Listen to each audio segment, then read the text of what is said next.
نحمده ونصلي على رسوله الكريم اما بعد فاعوذ بالله من الشیطان الرجیم بسم اللہ الرحمن الرحیم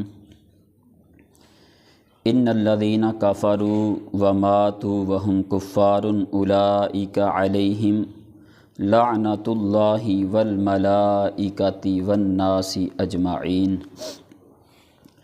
بے شک وہ لوگ جنہوں نے کفر کیا اور کافر ہی مرے، ان پر اللہ اور فرشتوں اور انسانوں کی سب کی لعنت ہے۔ وَمَاتُوا وَهُمْ كُفَّارٌ، اور جو حالت کفر میں مرے۔ سب سے بدبخت آدمی کفر پر مرنے والا ہے، اگرچہ اس کی ساری زندگی اعلیٰ درجے کی عبادت و ریاضت اور تبلیغ و خدمت دین میں گزری ہو۔ اب یہاں کافر سے مراد صرف وہی کافر نہیں ہے کہ جس نے ساری زندگی حالت کفر میں گزاری، مسلمان ہوا ہی نہیں۔ یہاں کفر سے مراد وہ بھی کافر ہے جس نے ساری زندگی حالت اسلام میں گزاری، مسلمان رہا، لیکن مرتے وقت کلمہ نصیب نہیں ہوا، کفر پر اس کا خاتمہ ہوا، وہ بھی اس سے مراد ہے۔ تو سب سے بدبخت انسان وہ ہے کہ جس کا کفر پر خاتمہ ہو۔ کفر پر مرنے والوں پر اللہ تعالیٰ کی، اس کے فرشتوں کی اور تمام انسانوں کی لعنت ہے۔ اس آیت مبارکہ سے معلوم ہوا کہ مرتے وقت ایمان کی دولت سے محروم رہ جانا یہ سب سے بڑی بدبختی ہے، اور اس وقت ایمان کا سلامت رہ جانا یہ بہت بڑی سعادت مندی ہے۔ لہٰذا ہر مسلمان کو چاہیے کہ وہ اگرچہ کتنا ہی نیک و پارسا، عبادت گزار، پرہیزگار کیوں نہ ہو، اپنے برے خاتمے سے خوف زدہ رہے۔ ہمارے بزرگان دین کا بھی یہی طرز عمل رہا ہے کہ وہ سب سے زیادہ برے خاتمے کے بارے میں خوف زدہ رہتے تھے۔ چنانچہ جب حضرت سفیان ثوری رحمۃ اللہ تعالی علیہ کا وقت وصال آیا تو آپ نے رونا شروع کر دیا۔ ان سے کہا گیا آپ امید رکھیے، اللہ تعالیٰ سب سے بڑھ کر گناہوں سے درگزر فرمانے والا ہے۔ آپ رحمۃ اللہ تعالی علیہ نے فرمایا تم کیا سمجھتے ہو کہ میں اپنے گناہوں کی وجہ سے آنسو بہا رہا ہوں؟ اگر میں جانتا کہ اللہ تعالیٰ کی وحدانیت پر قائم رہتے ہوئے مروں گا تو پھر مجھ پر پہاڑوں کے برابر بھی گناہ ڈال دیے جاتے تو مجھے کوئی پرواہ نہ ہوتی۔ یعنی اصل مسئلہ تو ایمان کا ہے کہ ایمان پر خاتمہ ہوگا یا نہیں ہوگا، نیکیاں کس کام آئیں گی؟ اگر مرتے وقت ایمان ہی سلب کر لیا گیا، ایمان ہی چھن گیا، تو نیک اعمال تو یہ تو بعد کی بات ہے، کام آئیں گے یا نہیں آئیں گے۔ سب سے پہلی چیز ایمان ہے۔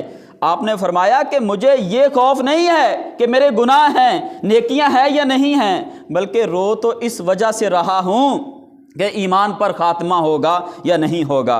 حضرت امام احمد بن حنبل رضی اللہ تعالیٰ عنہ کے انتقال کے وقت جب آپ کے صاحبزادے نے طبیعت دریافت کی تو فرمایا ابھی جواب کا وقت نہیں ہے، بس دعا کرو کہ اللہ تعالیٰ میرا خاتمہ ایمان پر کر دے۔ اچھا، یہ وہ ہستیاں ہیں کہ جنہوں نے ساری زندگی اللہ اور اس کے رسول کی اطاعت میں گزاری ہے۔ یہ وہ ہستیاں ہیں جنہوں نے ساری زندگی اپنی رب کی فرما برداری میں گزاری ہے۔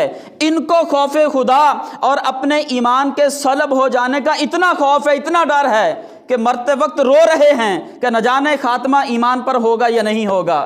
میری اور آپ کی کیا حالت ہے؟ ساری زندگی رب کی نافرمانیاں کرتے کرتے گزار دی، اللہ اور اس کے رسول کی نافرمانیاں کرتے کرتے گزار دی، پھر بھی خوف نہیں ہے۔ شرم نبی، خوف خدا یہ بھی نہیں، وہ بھی نہیں، کچھ بھی نہیں ہے ہمارے پاس، تو پھر بھی جو ہے کبھی روئے، کبھی آنسو بہائے کہ نہ جانے خاتمہ ایمان پر ہوگا یا نہیں ہوگا۔ یہ تو اللہ والے تھے، اللہ کے نیک بندے تھے، اور ایسے ایسے لوگ تھے جیسے صحابہ کرام علیہم رضوان کی زندگی آپ دیکھیں، سیرت دیکھیں کہ جو قطعی جنتی ہیں، جنت کی بشارتیں، دنیا میں جنت کی بشارتیں جن کو سرکار صلی اللہ تعالیٰ علیہ وآلہ وسلم نے دیں، وہ بھی اپنے برے ایمان کے خاتمے سے روتے تھے۔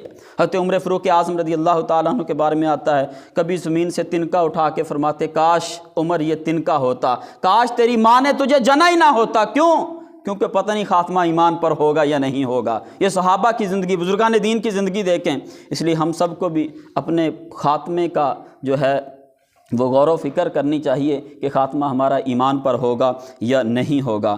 حضور غوث اعظم رضی اللہ تعالیٰ عنہ اولیاء کے سردار ہیں، یہ اولیاء کے سردار ہیں، غوث اعظم ہیں، لیکن خوف خدا کا جو عالم تھا اس کا اندازہ آپ کی طرف منسوب ان اشعار سے لگایا جا سکتا ہے۔ آپ رضی اللہ تعالیٰ عنہ نے عید کے دن فرمایا، یعنی لوگ کہہ رہے ہیں کہ کل عید ہے، کل عید ہے اور سب خوش ہیں، لیکن میں تو جس دن اس دنیا سے اپنا ایمان سلامت لے کر گیا، میرے لیے تو وہی عید کا دن ہوگا۔ اصل عید تو تب ہوگی نا جب ہم دنیا سے ایمان جو ہے وہ اپنا سلامت لے کر چلے گئے۔ یہاں آیت میں کافروں پر لعنت کی گئی ہے، یہ مسئلہ بھی یاد رکھنا چاہیے کہ جس شخص کے کفر پر مرنے کا یقین نہ ہو اس پر لعنت نہ کی جائے۔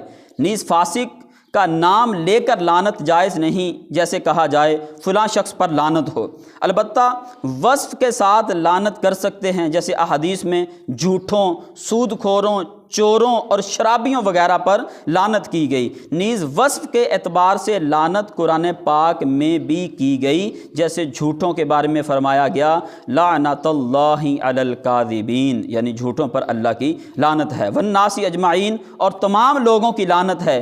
مومن تو کافروں پر لعنت کریں گے، بروز قیامت کافر بھی ایک دوسرے پر لعنت کریں گے۔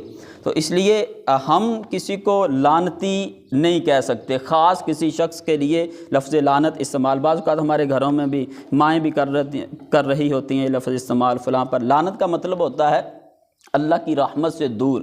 تو ہم کسی خاص شخص کے بارے میں یہ نہیں کہہ سکتے، کسی کو لعنتی یا کسی پر لعنت نہیں بھیج سکتے۔ ہاں کسی خاص وصف کے ساتھ بھیج سکتے ہیں، وہ وصف کہ جس وصف کے ساتھ قرآن میں لعنت کی گئی، جیسے جھوٹوں پر لعنت کی گئی، سود خوروں پر لعنت کی گئی، تو خاص وصف کے ساتھ کسی پر لعنت کر سکتے ہیں، البتہ مطلق جو ہے کسی کو بھی لعنتی نہیں کہا جا سکتا۔ اللہ تبارک و تعالی ہم سب کو عمل کی توفیق عطا فرمائے، آمین بجاہ النبی الامین صلی اللہ تعالی۔